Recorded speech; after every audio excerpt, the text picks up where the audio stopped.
order and welcome to the Tourism Chat Show. I'm Michelle Caldwell, the host of the show, and today, we've got another banger episode lined up especially for you. So thanks for tuning in, listeners, and second episode in on the new year 2025. Gosh, it's moving quickly already, isn't it? But hey, we've got to make the most of every day.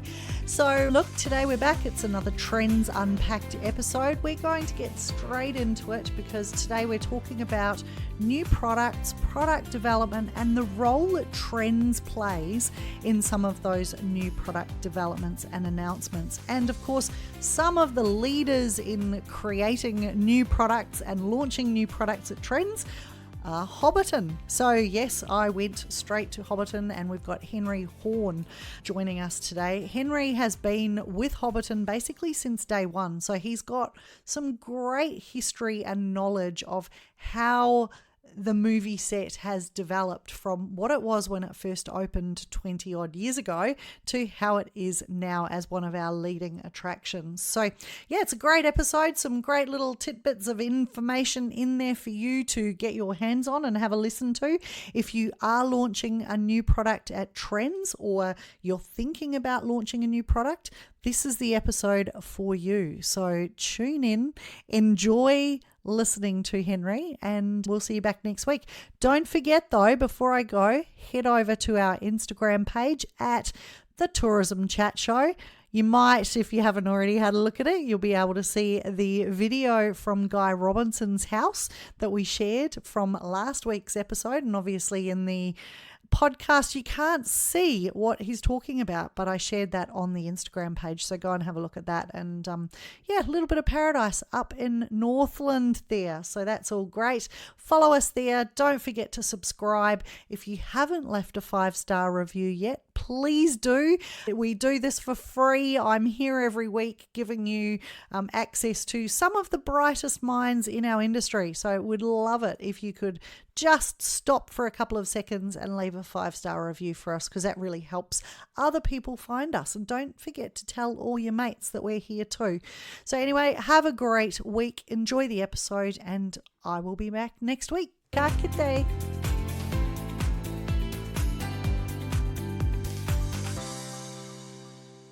Well, today we've got another very special guest on the show. We're joined by Henry Horne from Hobbiton Movie Set and Tours, I think is the official title. But welcome, Henry. It's great to have you on the show. Thank you, Michelle. Happy to be here, and hopefully my conversation will, if nothing, encourage others to consider the opportunity of what tourism's all about. Yeah, absolutely. And look, you have been at Hobbiton since day one. Can you take us back to those early days of Hobbiton, and what was your initial approach to building trade relationships, and how has that evolved over the years? Yeah, so if I go right back to 2002, I was lucky enough to be tour guide on day one, and a small introductory to tourism, because neither of us, my owner and still CEO Russell and myself, he sort of asked me to give him a bit of a hand to get things rolling, and we had this opportunity to utilise the remnants of the original Hobbiton village from the movie Lord of the Rings, and we introduced this new product on the realm of movie tourism being something relatively new to New Zealand. And to be honest, neither of us came with any tourism background at all, so we were really a fish out of water. I was a farmer, he was an accountant, and we got things sort of moving, and with the hiring of a few local rugby club members, we sort of started conducting guided tours to the remnants of the Hobbiton village.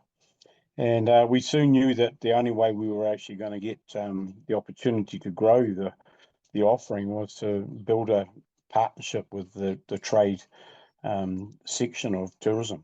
And so we went out, knocked on doors. A lot of the doors were kept closed. We didn't have really a product that people saw a lot of value in, because the remnants were quite restrictive. And to be fair, we weren't allowed to rebuild any of the original set. We weren't allowed to keep any of the original set apart from the remnants that we had. But we had people that came from all around the world that wanted to check us out, and we've been able to maintain a percentage of international visitation up around 85% of what we offer every day. But those volumes have certainly changed a fair bit in the last 22 years. So through the guidance and the help of Linda Keane, who was then with Tourism Waikato, and she's quite a significant person in our trade industry and inbound operation connections still today. Linda helped us through and told us what the process was to connect and engage. So in early 2023, I headed to Auckland and started visiting a few of the IBOs, and they were a little bit reluctant to really give me too much of their time. And then we heard about TRENZ. So we registered for TRENZ as a new product, and it was held in Auckland, and it was at the ASB showgrounds, and we headed up there, and some real greenhorns that didn't really know much about what was going on. And lo and behold, we had the only Lord of the Rings attraction with any remnants left at all for people to actually consider. So we introduced it, and in that first TRENZ, we had 149 appointments, simultaneous meetings. We did queuing up, people just wanting to know, what's this Hobbiton, what's it all about, what's going on, and that was our introductory to trade. And so TRENZ really gave us the first international connection. I then headed off that Sunday after TRENZ to UK, and I sent out a whole lot of emails to try and coordinate appointments. And the only company that actually opened the door for me was Anscro, who had an office back in those days, and Liz was in charge of the office over there.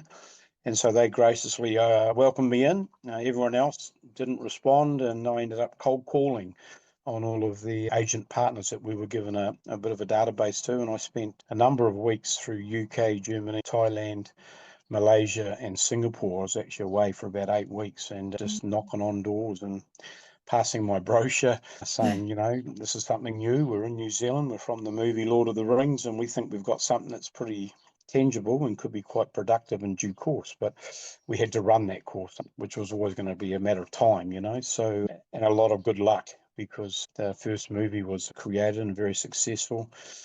And then year one, we had 11,500 people visit us, and 85% of them were international.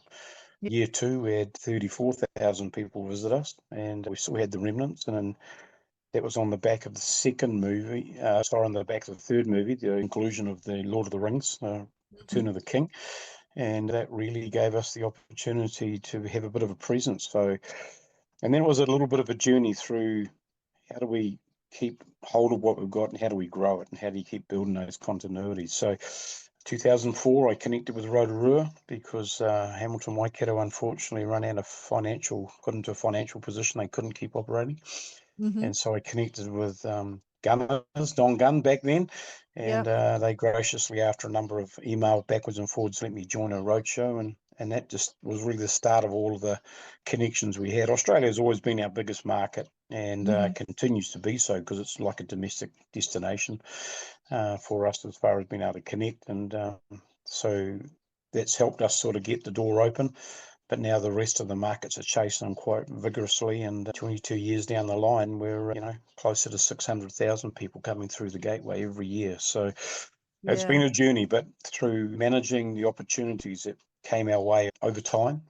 So from the remnants to the rebuild for a new movie, then the opportunity to develop a brand new product in 2012 to have the only living organic movie set in the world has really put us in a key situation. But so that was sort of the start of it back then. So I've sort of gone around a whole lot of conversations in a long period, but TRENZ was a very important part to actually understanding, meeting and getting to know who the sellers were of our destination, and how could we be a part of that. And so trying to build that from the ground up has been a very major part of it.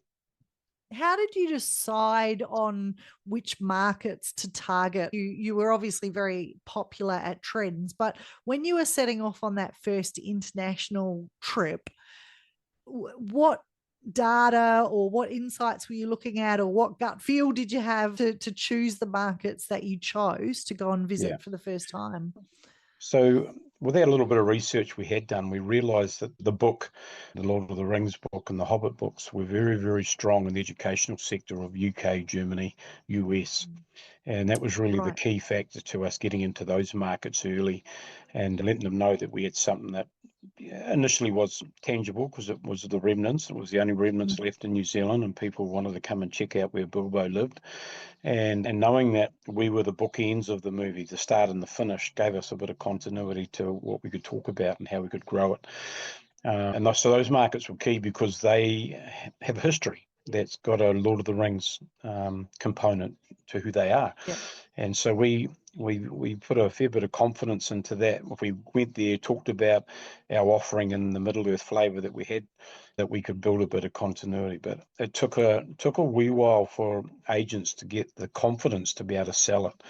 And, when we first started, it was all about how do you understand commission payments, there's a chain of process, and all those sort of things had to be put into context. And so we've never been shy of paying, commission to our partners, where it's always been a valuable part, because if they're booking us, they're promoting us. So it was a win-win situation. So understanding that was an important part early, and not accepting a closed door is the answer.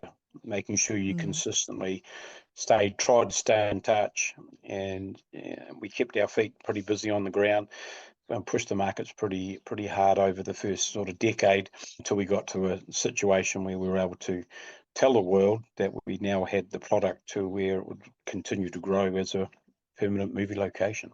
And it's proven to be the way it's happened. It continues to be in high demand, and it's only because we've got great partnerships globally, but we did the due diligence early and stayed persistent in actually spending a bit of money in market to make sure we kept building partnership and continue to knock on those doors.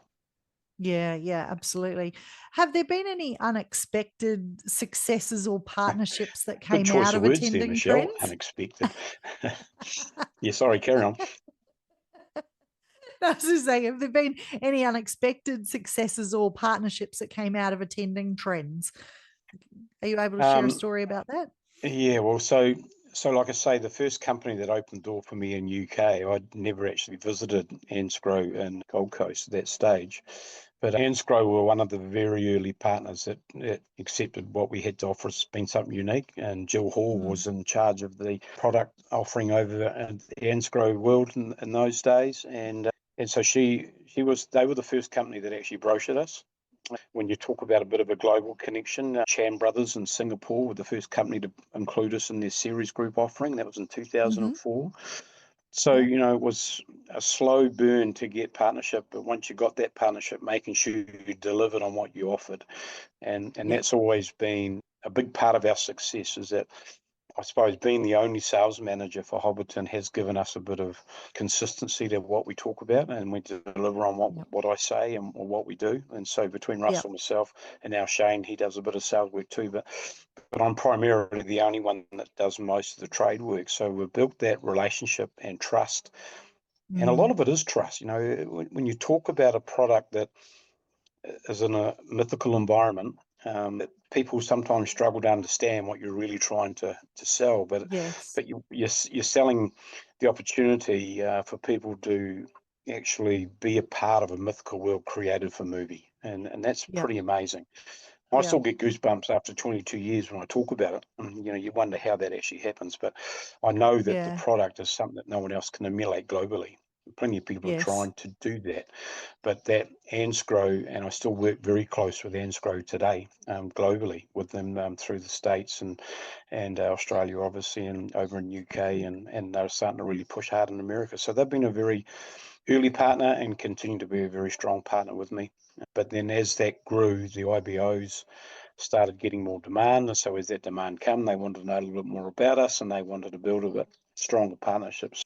So from TRENZ, if I look at 2007, 2008, we had pretty good, strong building partnerships with our IBO infrastructure in New Zealand. So TRENZ gave us the opening to the international market. Our inbound operators are the key to actually connecting those dots. So my job now is really just to make sure I keep connecting with the offshore agents to ensure that they keep their demand high for our product, and that keeps the IBOs happy because they've got business coming our way. So Yeah, absolutely. So over the years, what strategies have worked best for you in terms of getting traction at trade shows like TRENZ? yes, so we've always been very active in providing new product. We're not a company that sat back and just sort of ran off what we had. and just accepted that's what we're going to be doing. So Russell, being the entrepreneur that he is, Russell Alexander, he's always challenging what is the next project, and and we've always had something new at market. And if it's not every year, it's been every second year at TRENZ. We've taken in a new product, we've had a new offering. So the core product will always be there, but then how do you enhance that experience, and how do you offer to a different segment of the audience? And when you've got a reach like we do have globally, where every market's important to us, yes, you've got key markets, but there's other markets that also come at different times of the year that help you keep your staff employed. So when you look at the bigger picture, it's about making sure you have demand across a 12-month window, and you need to be talking well in advance. So, and we've probably set the mark in that space too, because we've always gone to market at the start of any one calendar year with 2 years of confirmed rates in front of us. So trade partners know where we are. We don't muck with that. We stick with what we offer, and we deliver on what we promise. And that's how you build a strong, trustworthy partnership, and that's been the key. And TRENZ has been a part of that, because I get to see most people at least every second year. It's in the biannual pace, whether it's through TRENZ or whether it's me getting over to market to do sales calls. The sales calls are the most important part, because they build the confidence in what you're offering, that they feel confident enough to actually add it to an itinerary, and we get conversion and happy customers at the other end, hopefully. Yeah. So obviously, I mean, we are talking a lot about new products, and you guys have been, I guess, the leaders, as you've just touched on there, in launching new products at TRENZ. How do you decide which products and experiences that you will launch? I always think about it that our range of product offering gives us an opportunity to touch a number of different segments in the industry. So tourism is not just about your, I use it as one word, a backpacker that's coming over for a 12-month journey through the country, and they'll do activities as they're making their way around and picking up a bit of work to put a bit of money in the coffers. Whereas others come with a large disposable income. It's a wish list sort of scenario. So they all come with a different requirement to how they want to experience it. So having a range of products, and oddly enough, a lot of our products ranges have come around the different types of dining, because as a hobbit, we eat 7 meals a day. So that's sort of come through in what we offer too. And so now having a range of individual products that I call premium products, alongside what is the core product for 90% of the people that want to come through, the convenience of coming in a 2.5-hour product and moving on. The hardest challenge has been a part of their most valuable asset as a traveller is their time. And we're unfortunately in a region that doesn't get a lot of the time that is available with our travellers, because we're the poor cousin of larger destinations in New Zealand that get the larger portion of that. So we have to be robust and available and offer something that works in with their travel plans, and often in a small window, 3 days. I go to market now and I talk about day 3, day 5. On the hope I might get a day 7, but that's getting pretty hard to ask for in the Waikato, Rotorua region, because we are the smaller part of the tourism footprint of New Zealand at the moment. Watch the space. Yes. We've got big plans in the central North Island. I can vouch for that. So look, there'll be a lot of operators who are listening who are probably on the smaller scale and thinking that, this is fine for Hobbiton to be talking like this, because you are a larger business, especially now you've grown to a larger business. What advice would you give to those smaller tourism businesses who are looking to position their products as fresh and exciting, or looking to develop new experiences as part of their offer for TRENZ? So one of the challenges for the industry, particularly over the last decade, is making sure that as you start off, and there's a lot of high valued assets out there in the tourism industry that don't have the ability to get out and market themselves strategically to build connectivity. But we, as Hobbiton, is part of a number of companies that are the flagship of the attraction as far as destination-wise. We rely on the other value adds that are there. So it's important that we all connect, and I think that the RTOs the regional offerings are important, that we find those times to connect and talk and communicate around what else is out there. So, and I regularly go around and try to visit some of these places and build connectivity and understanding of what they offer, because if we're able to slow down the audience will stay and they'll explore more of those value add products that are out there, because they are adding value, but it takes time to grow. The biggest thing around that is availability. If you're going to be in this industry, you need to be operating 7 days a week, because you've got to have convenience that the traveller can actually fit you into what they have. Whereas if you're only available 3 or 4 days a week, it's just not impossible to be a part of that environment. So you have to be 7 days a week. And as an example of that, COVID taught a lot of our operators that, they unfortunately came back at a different sort of pace and capacity, and took a long time for the country to rebound. We came back and went instantly to 7 days a week and stayed at 7 days a week the whole way through. And that put me, I think, actually a little bit ahead of a lot of the other main operators, because they didn't have that convenience or that regularity of offering that industry could connect with, book, confirm, and put it in place, because they had to try and factor things around. So all small operators, I know it's hard sometimes. You operate in an environment where you're not making a lot of dollars, but think of the bigger picture. If you're serious about the industry you're in, you need to actually commit to that time to grow it, and it'll only grow by being available and putting it out there and letting people know it's there. So, and we can all help in that, regionally, we do that well. So I'd say the RTOs are an important part of that space. Yeah, definitely. When you look at the trade shows that you attend, and specifically looking at TRENZ, how do you measure the success of your participation at that show? What metrics or feedback do you use to go back to Russell and say, this is worthwhile? Yeah, for us, it's probably not so much the dollars return on TRENZ. It's more about making sure we continue with the conversation and the partnerships that we've built over time. So you don't get to see them, you don't get to see all your partners every year. And when, I suppose, for some companies, they have multiple sales managers that split the market up. I like the autonomy I have, because I get to go to every market and we deliver the same story no matter what the market is. So we don't have an Asian market or a Western market. We treat them as all as one. They're here and they're partners of our operation. And so when I'm picking trade events, like we do a lot of the Tourism New Zealand, obviously, is an advocate out there in the marketplace, looking after the well-being of the destination. They're brand related.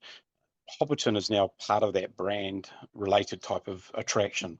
So people come to do a Middle Earth experience, and Hobbiton's a part of that, and I'm trying to do a bit more work around the whole collective, around the Middle Earth footprint too, because that continues to be a selling point in certain markets. And so I select trade events. TNZ we support because they are the people that keep the voice going when you're not in market. And so we've got to ensure that we keep them proactive and have support and behind what they're doing. So we try hard to get to every TNZ event we can within reason. And then I select other events that, like I've got Air New Zealand are doing road shows through US this year. And so I've applied for both of them, because again, we can only be as successful as air connectivity gives us the opportunity to grow market share. And so where there's airlines going to market, or coming to New Zealand as a destination, we need to go along to those markets to actually support and keep growing that opportunity. And it doesn't have to be Air New Zealand, but predominantly there's an Air New Zealand connection or Star Alliance connection. You've got Singapore Airlines, you've got, over China with all China Southern and etc. So every one of those airline partners are important, because they bring people to the country. So that was a little bit of the reason I went into South America and some of the sort of places off the beaten mark, Vietnam, Philippines initially, because they were giving us connectivity. So some trade events I choose because of air connectivity, others I select because they're part of our brand partnership with Tourism New Zealand. And then I go off and do my own sales calls, because some markets just need a little bit more help and understanding to how we operate, because we're not the most easiest product to get into, because we're in high demand. So people get frustrated when they reach out and they get told, sorry, we're full. But, my job's to ensure we keep that same conversation in 2 years' time. So, yeah. Hope that answers that question. That was a little bit around and around, but Yeah, that's how no, I do my trade stuff. I think we got there. Yeah.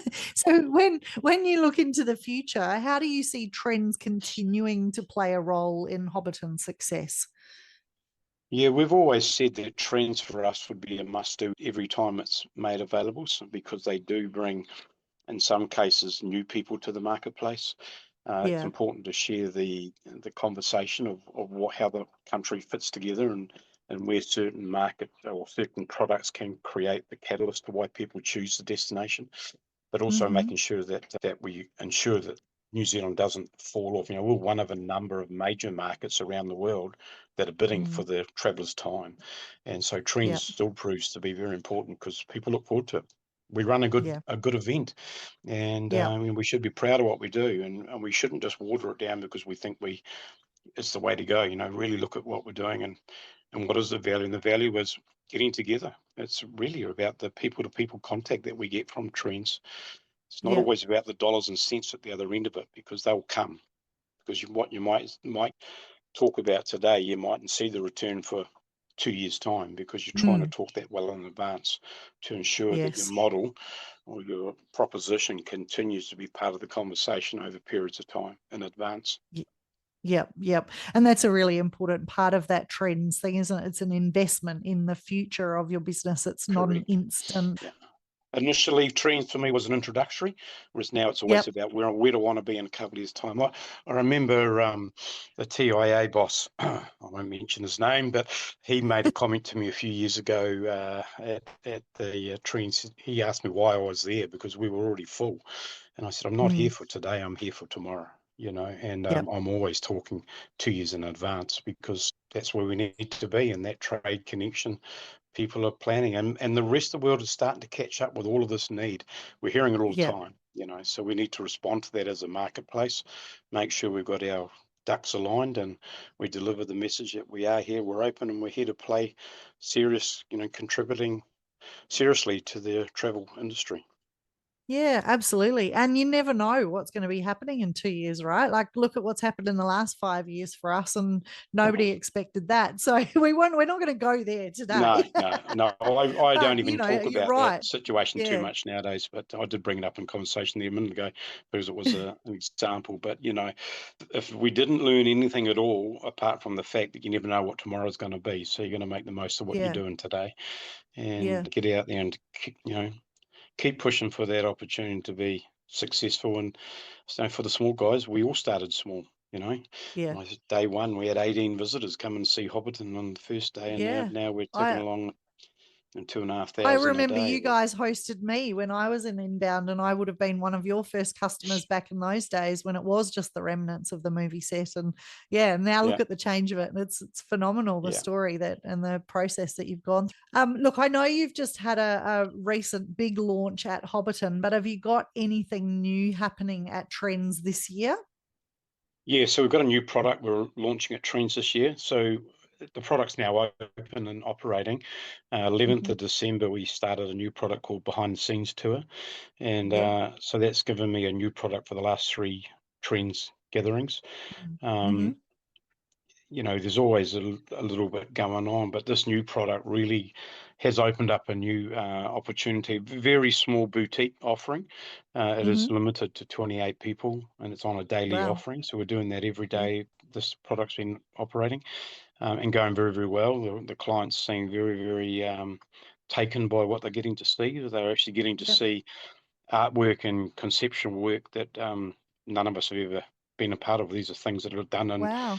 in workshops, and then we've brought it Yeah. out and brought it to life for people to actually engage, connect, take photos, and be a part of. So it's great, for them to understand the fabric and behind Hobbiton. How do we maintain what we are on a day-to-day places, organic, living organic movie location, so, Yeah. and within the environment of the mythical world that we live in.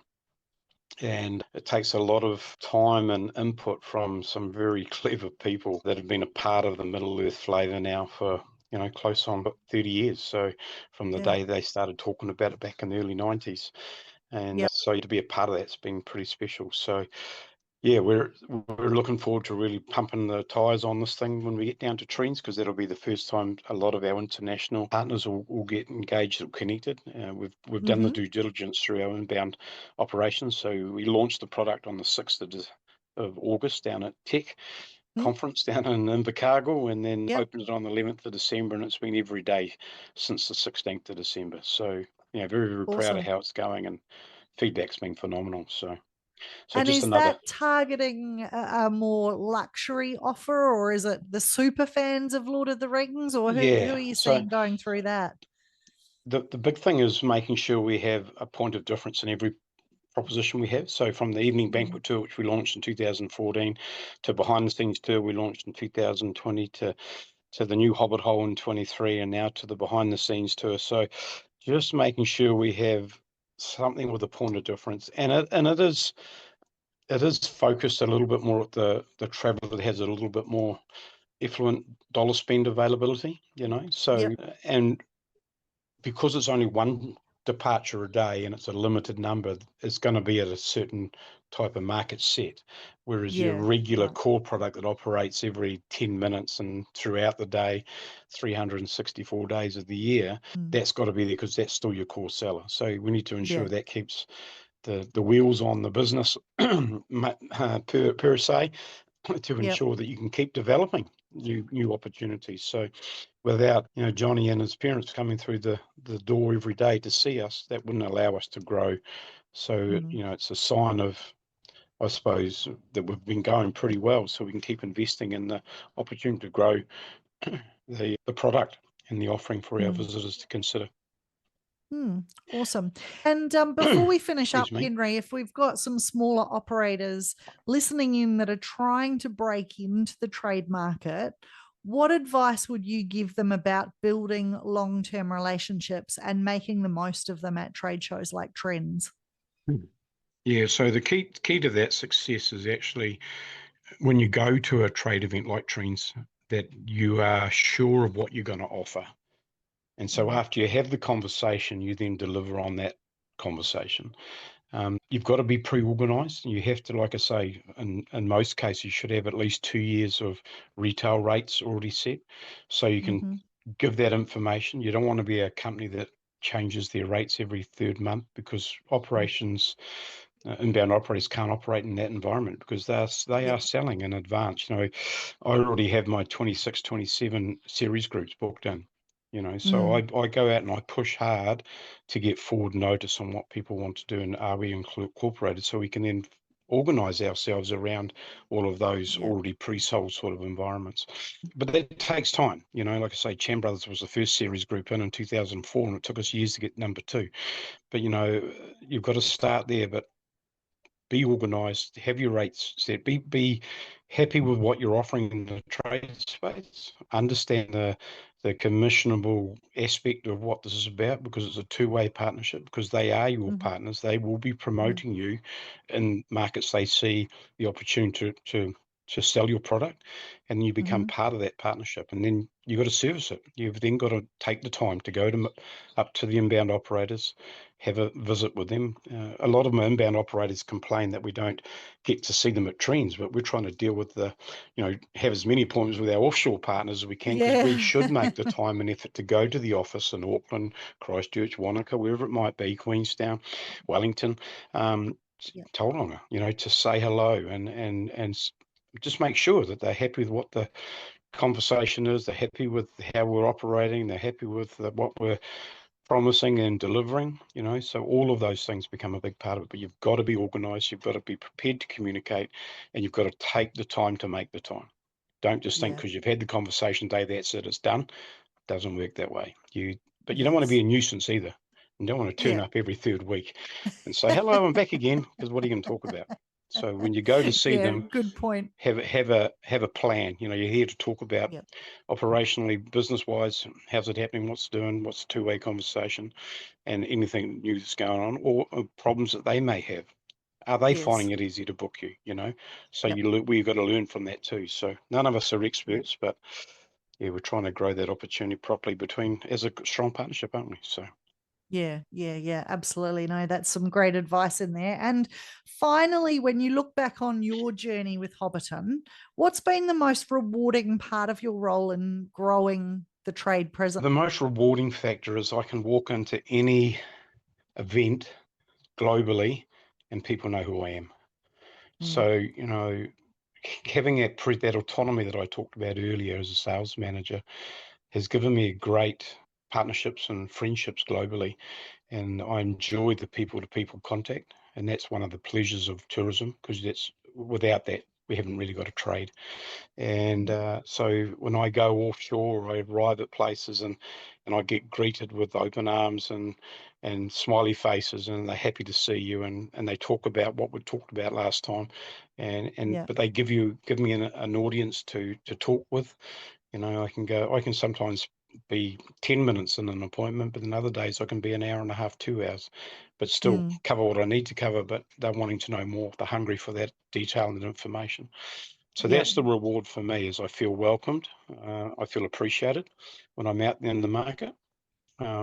I don't say my wife really agrees with that, but you know, she's stuck at home looking after the mokopunas and doing all the hard yards while I'm out gallivanting around the world.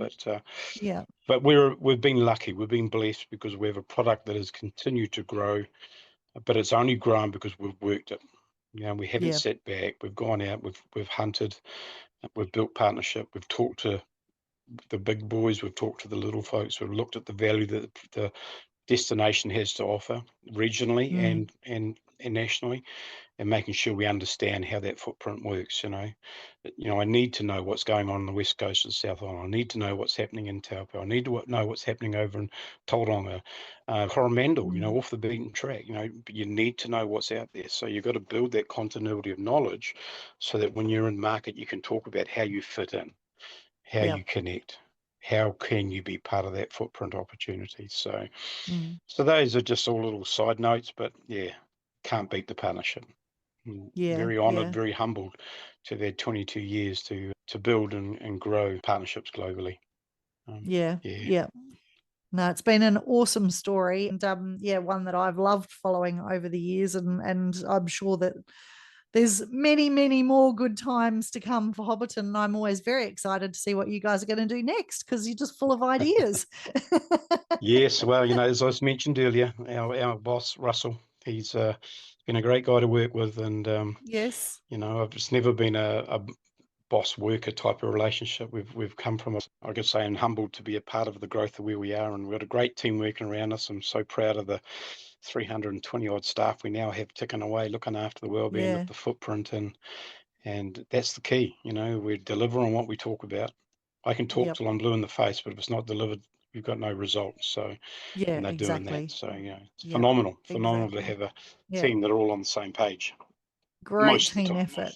I'm probably the one that rocks the boat most of the time.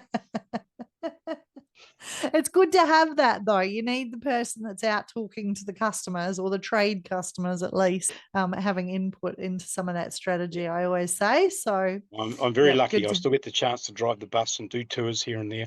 So I get to go back to my grassroots and, you know, just check out how people are. And I always ask questions. So how have you found it? You know, I'm just chatting, if I'm just down at the cafe clearing plates or whatever. How's your day going? What's going on? How was the tour? And the feedback's phenomenal. So, you know, I go away feeling very happy about what we're achieving day by day. Yeah, no, that's awesome. Hey, look, Henry, that's all from me today, but thank you so much for joining us on the Tourism Chat Show. It's been great to talk to you about trends and new products and everything in between, and your role in building those trade partnerships at Hobbiton.